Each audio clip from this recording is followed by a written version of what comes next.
This is my 62 Ford Galaxie, and someday someone's going to buy it for parts. You may be wondering why? Well, the answer's simple. It has lots of really cool custom parts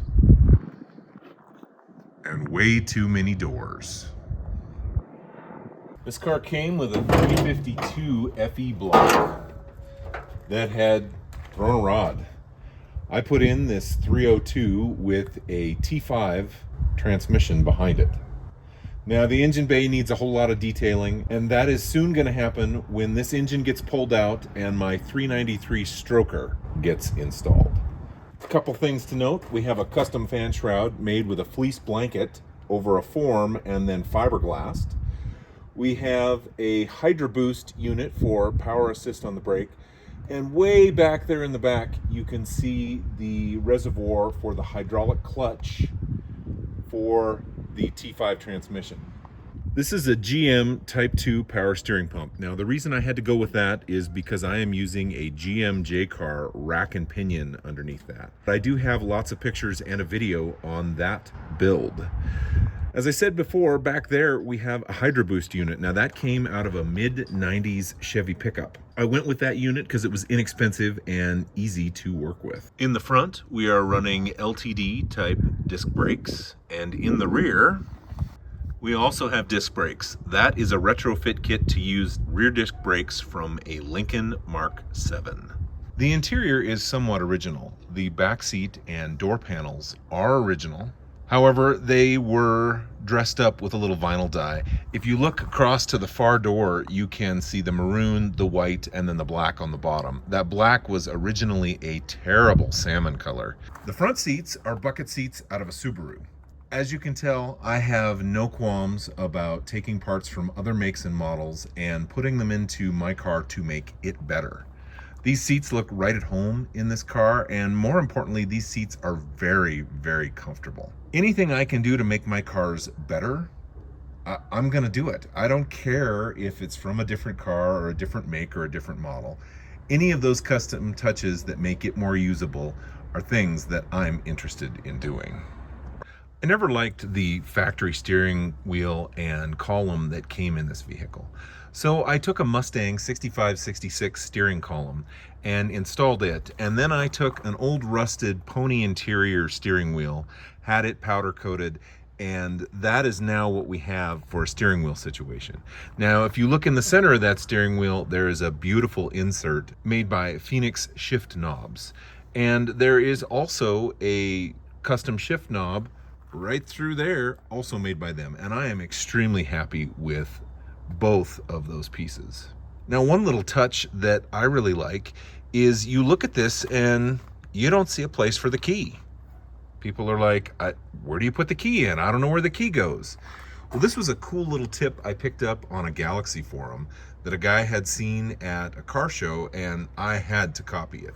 If you look right there, we have the ignition, and if we pull this knob out, we have the key. So it's really kind of a hide in plain sight way to do it, and it really makes it look cool and balanced.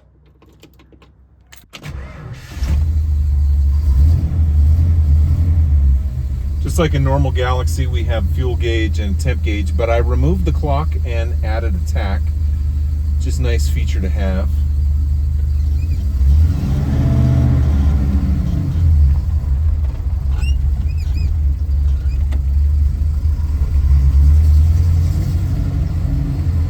I built this car as a cruiser.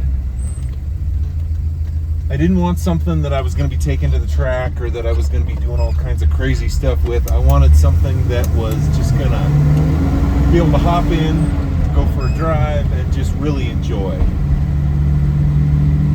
And I think that's pretty much what I've got. Now, with the 302 in there, I could definitely use a little more horsepower, but I can't complain. I mean, it runs pretty well, especially with that 5-speed.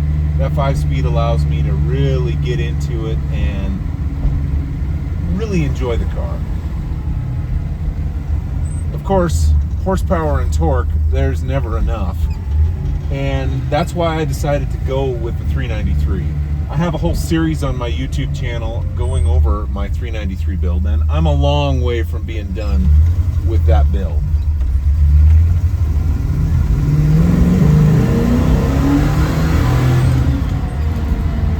Definitely has a lot of get up and go.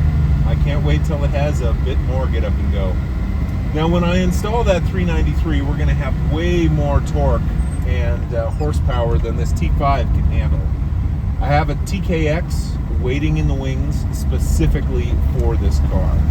Another future project that I have in mind for this car is I would like to put a Jaguar independent rear suspension in it. Now this is something that I already did to my 64.5 Ford Mustang, and I would like to do it in this car as well. Now in the case of the Mustang, it was all about handling. It was about being able to corner carve and go flying down the road, hit corners hard and accelerate through them. But with the Galaxie, it's all about ride quality. I just kind of want to float down the road just like a Jaguar does.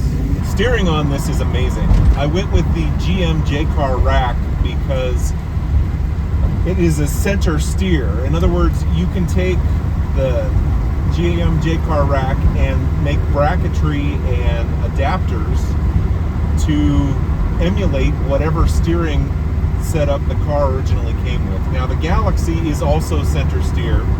It wasn't exactly the same, but it was very, very similar. And it didn't take a whole lot to create the bracket to attach, to convert the GM J-Car into the Galaxie steering that I currently have. So thanks for coming along with me on this ride. I hope you've enjoyed my 62 Galaxie.